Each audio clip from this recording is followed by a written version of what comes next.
بسم اللہ الرحمن الرحیم۔ ایک عورت حضرت حسن بصری رحمۃ اللہ علیہ کے پاس آئی اور عرض کیا کہ میری لڑکی کا انتقال ہو گیا ہے، میری یہ تمنا ہے کہ میں اس کو خواب میں دیکھوں۔ حضرت حسن بصری رحمۃ اللہ علیہ نے فرمایا کہ عشاء کی نماز پڑھ کر 4 رکعت نفل پڑھ اور ہر رکعت میں الحمد شریف کے بعد الہاکم التکاثر پڑھ، اور اس کے بعد لیٹ جا اور سونے تک نبی کریم صلی اللہ علیہ وسلم پر درود پڑھتی رہو۔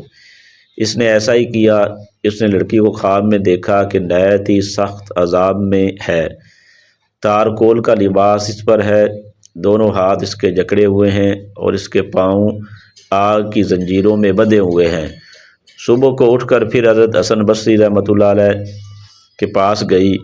حضرت حسن بصری رحمۃ اللہ علیہ نے فرمایا کہ اس کی طرف سے صدقہ کر، شاید اللہ جل شانہ اس کی وجہ سے تیری لڑکی کو معاف فرما دے۔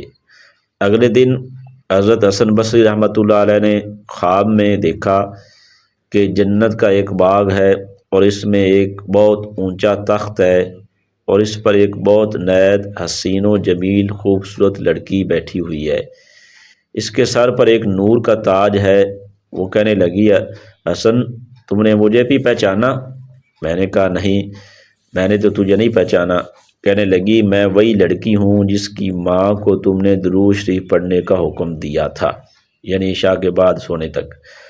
حضرت حسن بصری رحمۃ اللہ علیہ نے فرمایا کہ تیری ماں نے تو تیرا حال اس کے بالکل برعکس بتایا تھا جو میں دیکھ رہا ہوں۔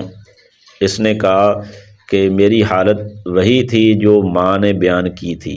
میں نے پوچھا پھر یہ مرتبہ کیسے حاصل ہو گیا؟ اس نے کہا کہ ہم 70,000 آدمی اسی عذاب میں مبتلا تھے جو میری ماں نے آپ سے بیان کیا۔ صلحاء میں سے ایک بزرگ کا گزر ہماری قبرستان پر ہوا۔ انہوں نے ایک دفعہ درود شریف پڑھ کر اس کا ثواب ہم سب کو پہنچا دیا۔ ان کا درود اللہ تعالیٰ کے یہاں ایسا قبول ہوا کہ اس کی برکت سے ہم سب اس عذاب سے آزاد کر دیے گئے، اور ان بزرگ کی برکت سے یہ رتبہ نصیب ہوا جو آپ دیکھ رہے ہیں۔ فضائل درود شریف صفحہ نمبر 135 پر یہ واقعہ درج ہے۔